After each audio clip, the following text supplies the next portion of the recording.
tuma hian kan YouTube channel kan an chun zom le don ani a tuna ka thu soi tur thu puya hian chuan Mizo te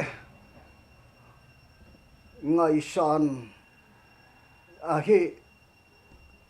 kan thlak thenga ngaiem ti kha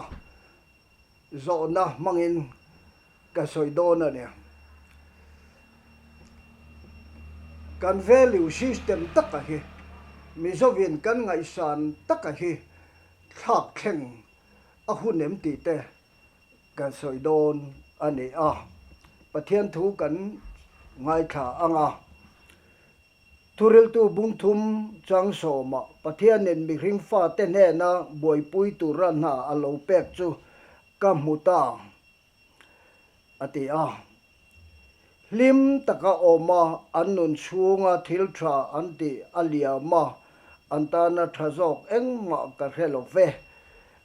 ati a pathianin ati apiang chu a om hlenang mi hringin ama antri theina turin chu tiang ang chuan ati ane mi hring tin ten he na hian na pakhat te tur bi hi pathianin apezela cho kan soidon ane a kan rama hian kan ngai hlut taka hi enge ni ti kha soimasa taila mi pakhat chu professor ania aming chu soilo taila man kuma khan chanchin bo chanchin an chua a Paul rang som le paruka member ani veka paruka chairman ania pasaria secretary adi boka abak klem te khan member ani te a ngai sang e ma kan rama hian miro pui ber mi felle mi du om takani ti khan chanchin bua a chanchin an siak ka chiar ani chu thuril tu bung thum chang so matanga han chiar hian chu ani de ulovin ka hria a tunlaya hian kan rama hianin kan nun phung kan ngai hlut zong kan khir da na hi fin na zirmi te philosopher ho chuan Mizo ngai hlut zong system a hi adik tok lo thak angai to ani te in ad soi boka chuan helaya hian chumi an soi na thil pakhat ka thin sia reng ka not ne tak chu system corruption tia an soi a hi ani a mi mal tin na big pakhat theu kan nei tur ani a chu pathian in pek ta na ni chu na chu thataka kan ti hlotlin theinan na danga hian enroll lo tur in tham pol lo tur ani te akha ani ta a entir nan zirtir tu sikul zirtir tu chuan zirtir tlat ro se zol nei chuan zol nei na ka thok tlat ro se tirko chuan tirko na thok tlat se la pastor chuan pastor na thok tlat ro se office na thok chuan na ka thok tlat ro se te hi bible ina a soidan ani a in ham pol hi atilo chu ani a zirtir tu sikul zirtir tu kha ko hran upa alo ni a ko hran committee piang in a sikula chua san anga ya khom pu ya piang in sikul akal san anga ya ko hran ho thil ti na zong atela sikul kha akal san vekta a mi thia pia ngin thena akala cho tiếng ang chuan in nau nei a nau lom na a tang pas lom na a ka tiếng ang khan akal lor ta a sikula chua san lai khan zirtir tu dang chuan ayan lo o ve a amma ang chuan subject khan lo zirtir si lo va kan rama sikul chiat vek na kha alo ni a so chuan English medium sikul turin den turin nu le pa te chuan tlema mi thei te kha an ngen ta a an tra khunga English medium alo ding ta a kan government sikula nau pang zirtir tu an nei lo wangin ato pa an lo mangang ta a English medium school result lo tha a zirtir tu tang ho chu intel khomin by heart school English medium ti in an lo ni ta a dan an siama minister hovin an dan kan zob lo chon English medium school te kha an permission kan payang te an ti a ma se an du big lo he ta central school an vazom thei tat maya Mizo ram permit kha an ma mo thikul big chuang lova a vawa hanin vauta ka chuan chu tiang ang chu ani a sikula khan that takin zirtir mai sela a tha a chu wangin zirtir tu ko khan upa ani hi adiklo zirtir tu wayame khoi tu ani hi adiklo cho fin na zir tu te philosopher ho chuan sister corruption antita ani social sin te antita a sual dik tak ani maniti turti logi sual ani a kan ram helma ani thei bok ani ti akha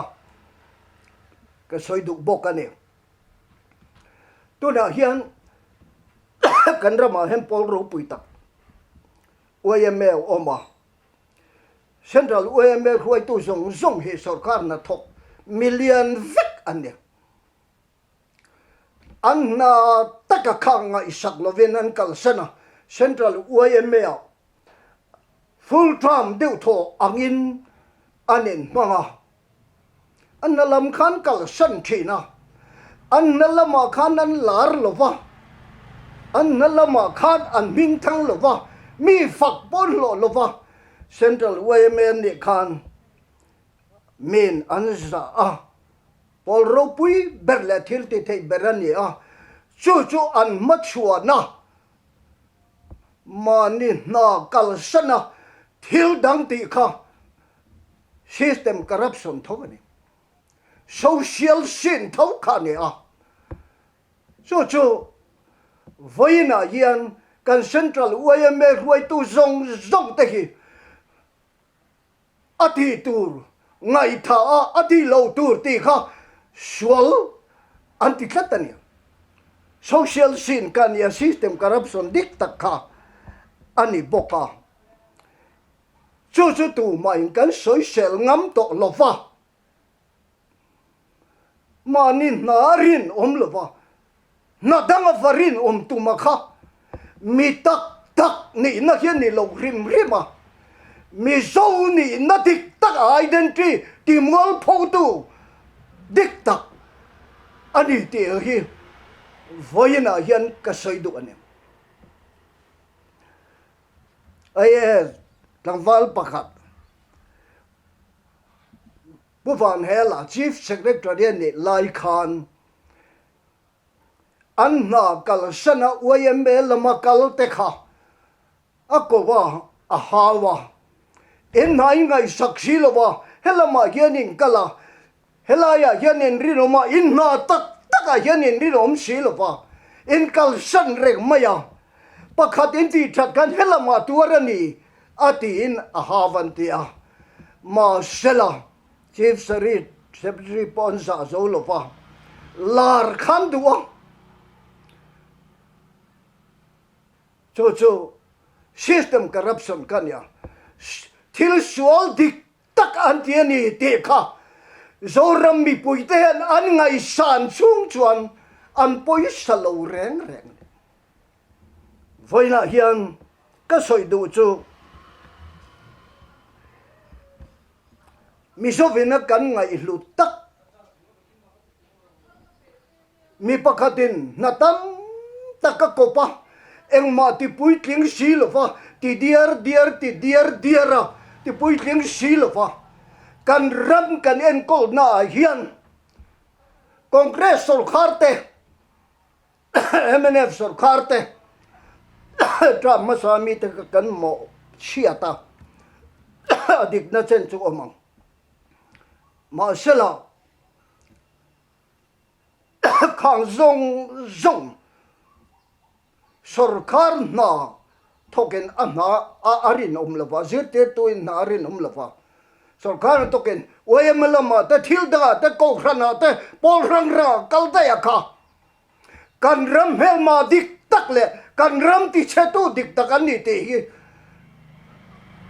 kan khiat chiana kan ngai sa na hi kan thak kan value system ma hi kan thak akhunan cho te ni lo chon kan ram hi dam ngai lo fanga kan ram hi a thang ngai reng lo fang ma ni na ri nom lo le lama ri nom tum kha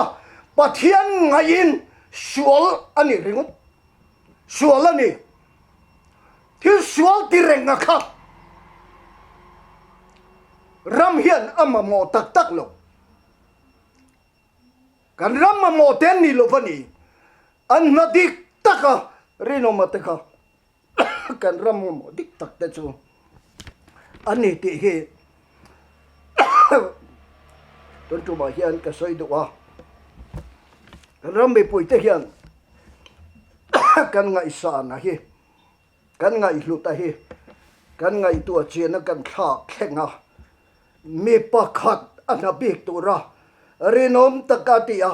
chu na chu kan ram tan pakhata kha ati lotin chuan mi kha pakhatin pakhat ati lotina mi nuai som le pani te hian kan chan vo theu kan ti lotin chuan zoram hi a powerful donor zoram hi dik nain ading chuak donor ni te hi thorin nain ading chuak donor ni lar du na te min chat du na te ya hian tak na om lo dik na om lo cho phangin system corruption ke social sin dik tak thế số lo mani ti kan khiat sian a hun to em mani kan kal rei lo tuk don ti tu ke na hian ka soya kan thu soi te pathian in mal min som sakro se ka trong trai lokang lalpa voina ka thu soi nuam tak ane lofa amai ro chu atulina poimo mani kan ram kal sual na lian ber ni ka hiat chu helaya hian ane kan education minister chuan kan sikul siat na chu zirter tu ka in dai lovani hete zirter tu dai tok lak atum thu a soya chan tin bu te kan lo chiar zirter chu ale som po tam lama sela ko rana uya me a thil rang ai mana a sikula chua san reng chuan am na kanari nom si lo chuan kan siam tha chuang lawang ti ka reng ani voina hian Mizo nam te hian a chong mi ringom hi te hian kan ngai san le kan ngai luti kan te na hi kan ti dika kan thak khenga hun mayang an thu soi te mal so mangche lali sho krista migin kange amen